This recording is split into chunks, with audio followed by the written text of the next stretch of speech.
The priest's clothes. Exodus 28. Okay.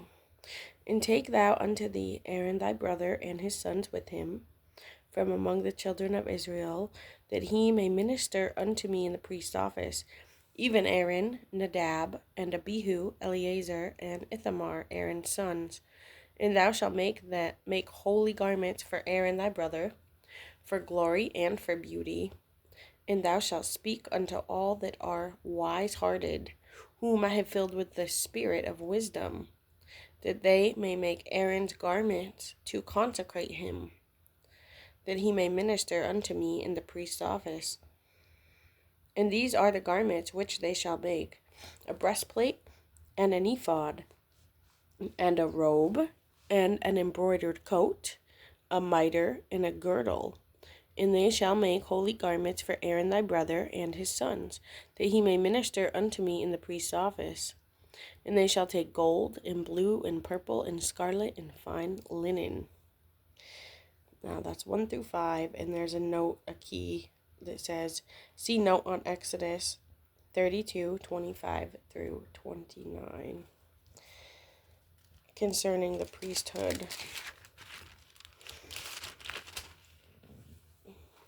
And that key says, this passage describes how the Levites won the privilege of serving the Lord in the tabernacle. Apparently, some of the people were still rebellious. The Levites responded immediately when Moses asked the question, who is on the Lord's side? They were then commissioned by Moses to go throughout the camp, executing the rebels. For their loyalty to God, they became his special ministers. The priests were a special class within the tribe of Levi, whose ministry included the more sacred functions, which functions other members of the tribe were not permitted to perform. For even though in a general sense God wanted all Israel to be a kingdom of priests, Exodus 19:6, a special priesthood already existed, Exodus 19:22 and 24. Only Aaron and his sons could be priests, Exodus 28:1, Numbers 3:10. And the choice of Aaron's line was made a hereditary appointment after Phinehas' acts of zealous loyalty to God, Numbers 25:6 through 13. All right, that was the key. Now we're back at verse 6. And they shall make the ephod of gold, of blue, and of purple, of scarlet, and fine twined linen, with cunning work. It shall have the 2 shoulder pieces thereof joined at the 2 edges thereof, and so it shall be joined together.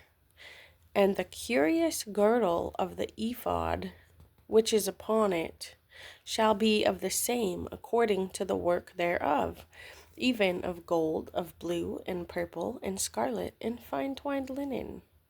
And thou shalt take 2 onyx stones, and grave on them the names of the children of Israel, 6 of their names on 1 stone, and the other 6 names on the rest on the other stone, according to their birth, with the work of an engraver in stone, like the engravings of a signet. Thou shalt engrave the 2 stones with the names of the children of Israel. Thou shalt make them to be set in ouches of gold. Okay, I gotta look that up because I have no idea what an ouch is. The number is 4865, and it's in the Hebrew dictionary because we're in Exodus, so all the words are gonna be Hebrew. 4865.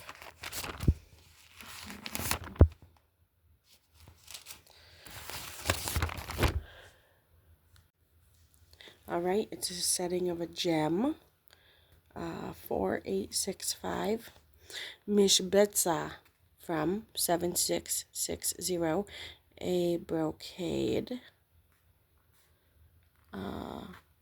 Reticulated setting of a gem. ouch wrought. That's interesting because I've made jewelry for a long time. I didn't know an ouch was a gem setting. But you learn something new every day.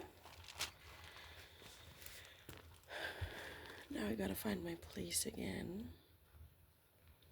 We're at verse 12.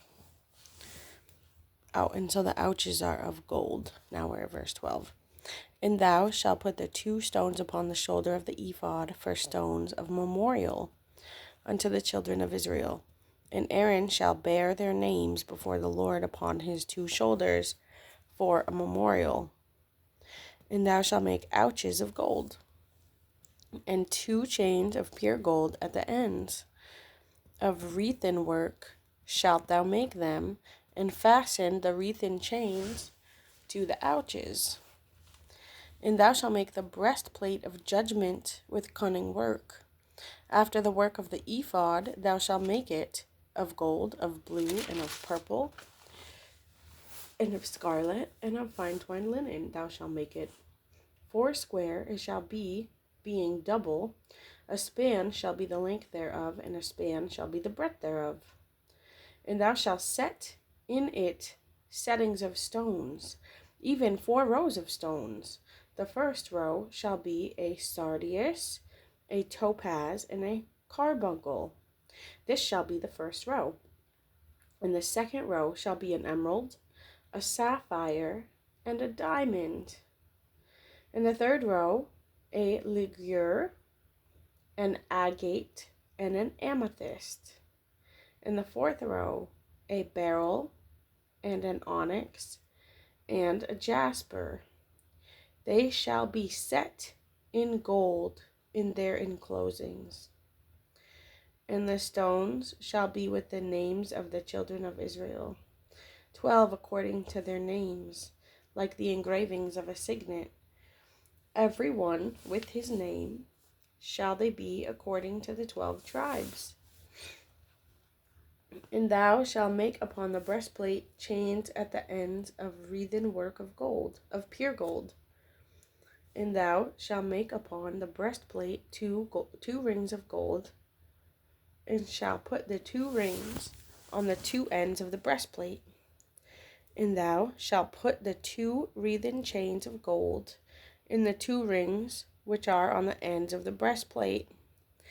And the other 2 ends of the 2 wreathen chains thou shalt fasten in the 2 ouches, and put them on the shoulder pieces of the ephod before it.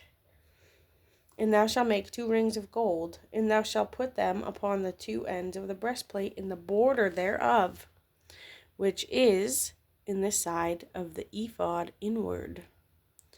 And 2 other rings of gold thou shalt make, and shalt put them on the 2 sides of the ephod underneath, toward the forepart thereof, over against the other coupling thereof, above the curious girdle of the ephod. And they shall bind the breastplate by the rings thereof unto the rings of the ephod with a lace of blue, that it may be above the curious girdle of the ephod, and that the breastplate be not loosed from the ephod. And Aaron shall bear the names of the children of Israel in the breastplate of judgment upon his heart, when he goeth in unto the holy place for a memorial before the Lord continually. And thou shalt put in the breastplate the judgment of Urim and the Thummim, and they shall be upon Aaron's heart when he goeth in before the Lord. And Aaron shall bear the judgment of the children of Israel upon his heart before the Lord continually. And thou shalt make the robe of the ephod olive blue. And there shall be a hole in the top of it. In the midst thereof it shall have a binding of woven work round about the whole of it, as if it were the hole of habergeon, that it be not rent. And beneath upon the hem of it thou shalt make pomegranates of blue, and of purple, and of scarlet, round about the hem thereof, and bells of gold between them round about, a golden bell and a pomegranate, a golden bell and a pomegranate, and upon the hem of the robe round about. And it shall be upon Aaron to minister, and his sound shall be heard when he goeth in unto the holy place before the Lord, and when he cometh out, that he die not.